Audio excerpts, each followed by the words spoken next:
Today I'm installing a rear view backup camera and the 2010 Fozzie, my SH Fozzie, which is my newest addition to the car dealership that I have at home. I gave my old one, my 2001 Forester, to my brother so that I can get something a little bit bigger that can fit me, and I got the 2010. Join me today and we're gonna see how this camera install goes. Here's the Fozzie.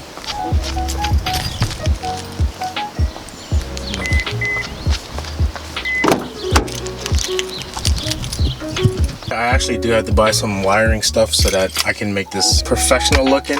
I'm gonna Harbor Freights real quick, grab some supplies, and then I'll be back. And that's my head unit, y'all. It's dope as shit, right? It does have Apple CarPlay.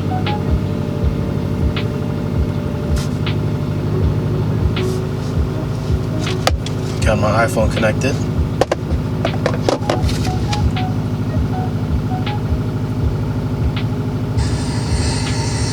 Voila. So we got what we kind of needed at Harbor Freights. Of course you need a wire stripper. I just bought the cheapest one I got there because the other one I keep buying and I keep losing it. But then these are going to come in handy. This is what the camera came in. This kind of packaging. I opened it up earlier, took a look at it.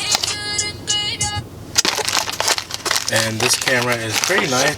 So it'll act as both a camera and lighting for my license plate at night. Here's the wiring, of course. Hopefully it's long enough to come to the front. So I gotta check one thing before we move forward with this process. I just want to see if it actually works. Gotta pry this off.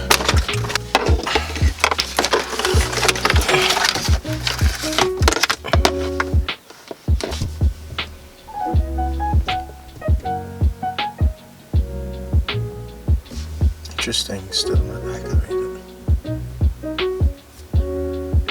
I guess it needs to be powered up, this power cable right here. So I popped all the panels because I need to get under here to make sure I can wire everything through right here. And go through this loop and come down here. And that one clip over there is stuck because I can't pry it out. But I'm just gonna try and leave it like this. Alright, so that was a workout. Only got this back panel off.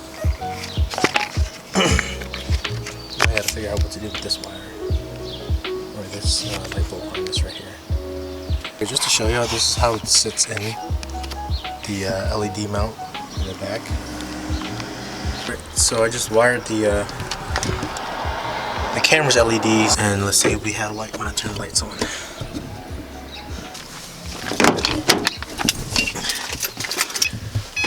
Headlights.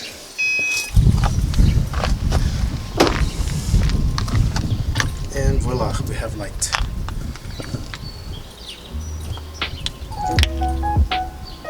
So what I got so far, I spliced, well, I had to extend the wire first. I spliced it to the reverse light so that way I get power.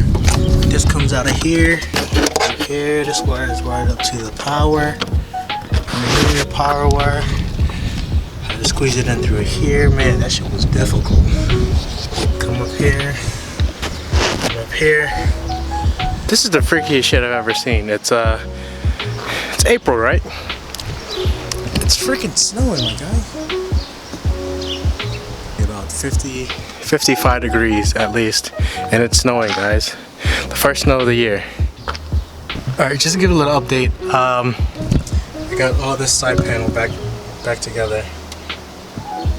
Side paneling all back together. I was able to wire everything through. Came down here, wired everything out from under here, and now here's my wire. It can extend to the front. Next thing is I'm gonna get all the back panel on. I mean my trunk panel. Get all this stuff back on. Hopefully it'll be good. And I mounted it here. Hopefully I have enough slack, so that this can hide behind. If not, I just pull it a little bit, hopefully. Well, got the whole back panel on. Screws went back everywhere. Some tabs broke, of course. Alright, after messing around with the freaking wiring and having cuts and whatnot and bruises and scars, I had to wire red wire that was connected in the back to a power source. See how this I have connected to my backup, or whatever this is. It says back car according to this freaking head unit. Love Chinese products.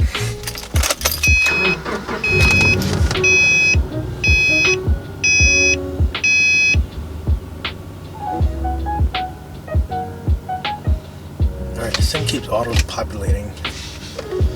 Alright, so if I go in reverse, voila, there it is. Takes a while to come up, but whatever. It works. Time to make this shit flush. Alright, so I got everything working. How I tucked in the wiring. Alright, so here's the camera right here. In order to get that installed properly, I had to pop this whole panel off right here. And in order to do that, what you gotta do is you gotta pop this whole thing back here off. You got 1, 2, 3. Pop these off. Pop these off. Then behind here, you have like a plastic screw, both sides. Pop those off, you'll be able to pull this whole thing off. And then from there, you have about five screws holding up that back panel. You're gonna have to wire everything through the grommets in order to have it flushed. Once you have that, I worked my way around here, got this off, popped this off. This was a pain in the ass, so take your time with it, do not rip it. I was able to wire the power and the signal through this grommet right here. That comes down, then next you have to pop this panel off. I completely popped it off. You got 1, 2, 3 screws. You want to take out this screw down here too. This I didn't completely pop off, I just pried it open a little bit. This I took off. And then from there I took off my tail lights. I was able to remove that. And I wired the power from the power wire up here all the way down here, and I wired it to my tail light to give it that signal. So every time I put it in reverse, it's gonna know that it's gonna know to give it power and to turn the camera on. And what I did was just I spliced it. I used these clips right here. I completely chopped off the from the light bulb, the reverse light bulb. Chopped that off and then put 2 in here, and then put the exiting one out into the power. From there, I lined up the signal wiring to here. From here, I tucked it in neatly across this crevice over here, and I tucked it in right here. I used like a small pry bar or plastic pry tool to pry this open, just enough to tuck in the signal wiring. Do the same from over here all the way to over here, and I tucked it in back here a little bit, enough to get it back up here. I zip tied it right here. I was able to feed it through here, up here, and then it came out this way. And now it works every time I throw in reverse. So now all that's left for me to do is clean up.